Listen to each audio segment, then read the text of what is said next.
కొన్ని ప్రాంతాల్లో చూసినట్లయితే గల్ఫ్ ప్రాంతాల్లో మన వాళ్ళు చాలా వరకు ఆ ఎడారుల్లో ఉండి అక్కడ ఉండేటువంటి అరబ్ ఐశ్వర్యవంతులుగా ఉన్నటువంటి అరబ్ సేట్లు అంటారు కదా, వారు గొర్రెలు మేపడానికి వెళుతూ ఉంటారు. ఎడారైనా ఎవరో లేకపోయినా ఆ గొర్రెలు మేపుకుంటూ ఉంటే అక్కడే వారు ఉంటారు. మనం చూసినప్పుడు చాలా అందముగా ఉంటాయి, చాలా శుభ్రముగా ఉంచుతారు. అవి ఉన్న తావుల్ని కూడా చాలా శుభ్రముగా ఉంచుతారు. కారణం, దాని గొర్రె బొచ్చు చాలా ఖరీదైనది.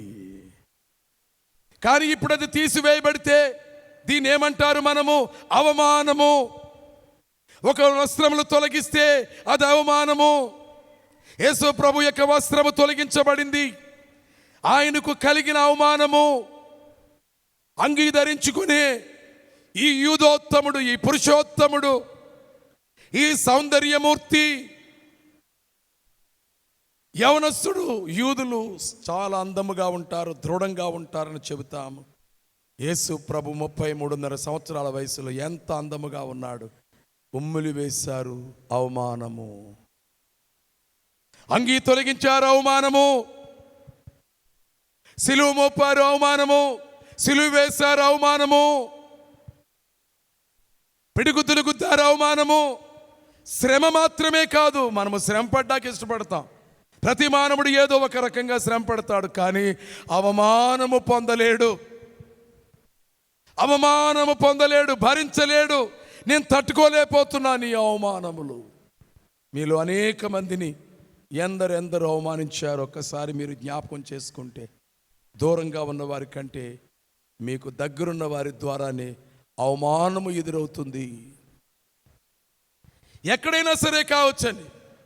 ఎవరో దూరంగా ఉన్నవాళ్ళు, పొరుగువారో, నిన్ను ఎరుగని వారో కాదు, నీకు దగ్గరగా ఉన్నవారే, నీ ఇంటిలో ఉన్నవారే, నీ బంధువులుగా ఉన్నవారే, నీ రక్తము, నీ తల్లిదండ్రుల రక్తము కలిగినటువంటి వారే, నీ రక్త బంధువులే నీకు అవమానమును కలిగిస్తారు. అందుకని యూదులు ఆయన్ను శ్రమపరిచారు. వారు ఆయన స్వజనులని చెప్పబడింది. అవమానమునకు గురి అయినాడు. అందుకని ప్రభు అంటున్నాడు, తన భక్తుల్ని ధైర్యపరచుకోవడానికి కొండ మీద ప్రసంగం చేస్తూ అంటున్నాడు, నా నిమిత్తము జనులు మిమ్మును నిందించి హింసించి మీ మీద అబద్ధముగా చెడ్డ మాటలెల్లా పలుకున్నప్పుడు మీరు ధన్యులు. మనము ధన్యులమైపోయాం.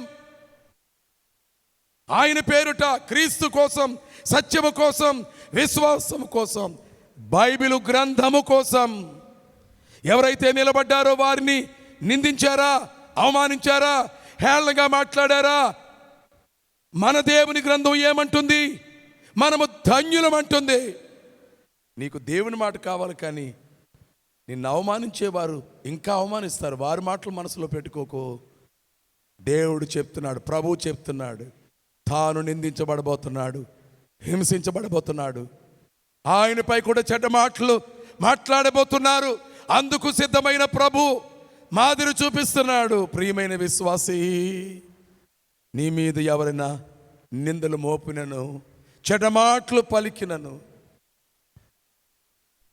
నన్ను నీవు ప్రార్థించుచున్నందుకు గాను, బైబిల్ చదువుతున్నందుకు గాను, బైబిల్ చెబుతున్నందుకు గాను, నేను విశ్వాసినని నీవు సాక్ష్యం ఇచ్చుచున్నందుకు గాను, నిన్నెవరైనా నిందించారా, అవమానించారా, ధన్యుడవు.